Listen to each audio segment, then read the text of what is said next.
Have you ever wondered why QuickSort is a key topic in computer science? Let's dive into this fascinating world where QuickSort is not just an algorithm but a cornerstone of efficient data management. It's a technique that's been honed over the years, forming the backbone of many applications we use daily. Think about it. When you're scrolling through a database, a search engine, or even your own playlist, you're experiencing the magic of sorting algorithms at work. From arranging entries in alphabetical order to prioritizing data based on specific criteria, sorting algorithms like QuickSort are the silent workers behind the scenes. They are also instrumental in the field of machine learning, where data is king. QuickSort helps in curating this data, ensuring it's in the optimal format for machine learning algorithms to digest and learn from. So, whether you're a budding programmer or a seasoned data scientist, QuickSort is more than just lines of code. With the right understanding, QuickSort can be a powerful tool in your programming arsenal. So what exactly is QuickSort, you might ask? Well, let's dive right in. QuickSort, in essence, is a highly efficient sorting algorithm that operates using the principle of divide and conquer. This means it breaks down a large problem into smaller, more manageable ones, and then combines the solutions to solve the original problem. QuickSort was created by Tony Hoare, a British computer scientist, way back in 1959, making it a time-tested method for data organization. It's been a staple in the realm of computer science for over 6 decades now, proving its worth time and again. QuickSort is known for its efficiency and speed, making it a popular choice for sorting large datasets. It's a fascinating blend of mathematical theory and practical application, a testament to the ingenuity of its creator.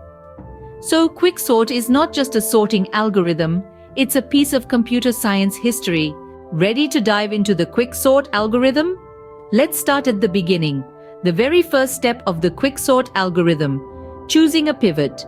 Now you might be wondering, what is a pivot? Well, in the context of QuickSort, a pivot is a central element around which we can organize the rest of the array. It's a reference point, a landmark, a beacon in the sea of numbers that helps us navigate our way. Choosing the right pivot is crucial to the efficiency of QuickSort. This is because the pivot divides the array into 2 halves, and we want these halves to be as equal in size as possible. The closer in size the halves are, the more efficient the sorting process becomes. But how do we choose a pivot? There are multiple strategies you can use. Some people like to always choose the first element of the array, others prefer the last element, and yet others opt for a random element. Each strategy has its merits and demerits, and you can choose the one that best suits your needs.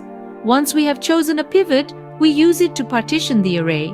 We want to arrange the elements in such a way that all elements smaller than the pivot are on one side of it, and all elements larger than the pivot are on the other. This is where the real magic of QuickSort lies, in the partitioning of the array. We start by comparing the pivot with the first element in the array. If the first element is smaller, we leave it where it is. If it's larger, we move it to the other side of the pivot.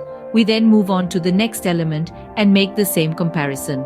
We repeat this process until we have gone through all the elements in the array, and just like that, we have taken the first step towards sorting our array.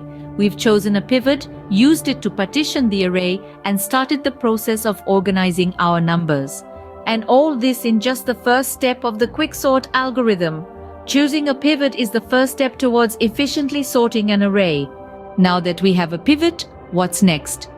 Well, the pivot is more than just a number in our array.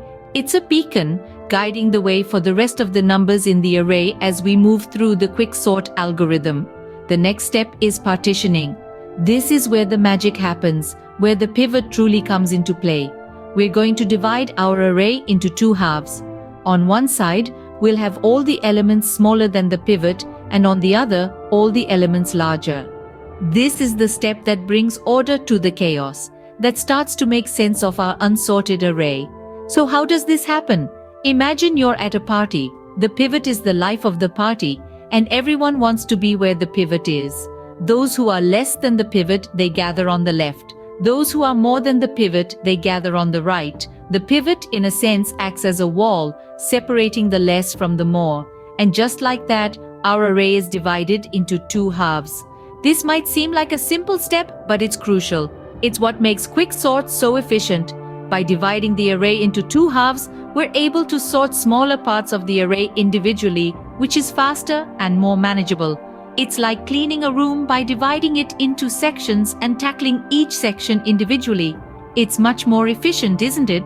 But what if you're left with an array that only has one element? Well, an array with one element is by default sorted. So in that case, you're done. If not, you repeat the process. Pick a new pivot, partition, and sort. Each time you're bringing more order, more structure to your array. Partitioning is the heart of the QuickSort algorithm, ensuring that each step brings us closer to a sorted array. It's a simple yet powerful concept that brings efficiency and order to the world of sorting. And that's the beauty of QuickSort. We've partitioned the array, but we're not done yet. This is where the magic of QuickSort really shines through. Its power lies in its recursive nature. Now that we have our pivot in its rightful place and two partitions, we're going to repeat the same steps for each half of our array. It's like splitting a large problem into smaller, more manageable ones. So let's dive right back in. Starting with the left partition, we'll select a new pivot. This could be the first, last, or any element. But just as we did before, we'll stick with the last element for consistency. Once we have our pivot, we'll move all the elements smaller than the pivot to the left, and those larger to the right. This process of partitioning will give us two smaller partitions within our original left partition. Again, we'll select new pivots for each of these smaller partitions and repeat the process. Now, you may be wondering, how long does this go on? Well, we'll keep partitioning and creating new pivots until we're left with partitions that cannot be divided any further.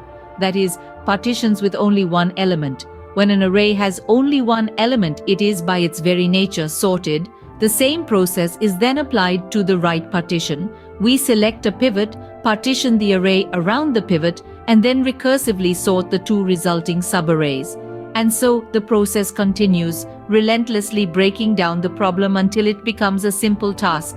In this way, QuickSort efficiently sorts the entire array. Each element finds its place not through a slow and tedious process, but through a swift and recursive dance. It's a beautiful choreography of elements moving and pivoting, dividing and conquering until before you know it, every element falls into its perfect place, and we have a fully sorted array.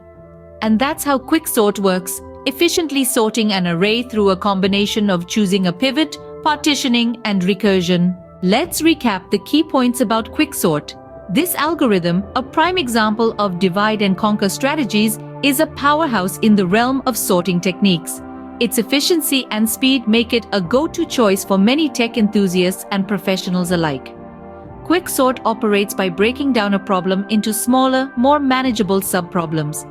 This divide and conquer approach is not unique to QuickSort, but it's certainly one of the areas where it shines brightly. By tackling smaller pieces of the puzzle, QuickSort effectively reduces the complexity and time it takes to sort an array of numbers. Central to the QuickSort algorithm is the pivot. This is a selected element against which all others in the array are compared. The choice of pivot can significantly impact the efficiency of the sort. Some implementations choose the first or last element as the pivot, while others may use a random element or the median. Regardless of the method, the pivot is instrumental in creating partitions in the array. Partitioning is the process of rearranging the elements in the array so that all elements less than the pivot come before all elements greater than the pivot. This process is repeated recursively, meaning the algorithm is applied within itself on the partitions. Recursion is a beautiful concept in computer science, and QuickSort is a perfect demonstration of it. It's like a Russian doll, where each layer uncovers a smaller, identical version of itself. Another key point is the efficiency of QuickSort. In the best case and average case scenarios, it has a time complexity of O log n, making it one of the fastest sorting algorithms out there. However, it's worth noting that in the worst case scenario, when the array is already sorted or nearly sorted, the time complexity can degrade to O squared. Understanding QuickSort not only equips you with a powerful sorting tool, but it also gives you insight into the elegant logic of computer science.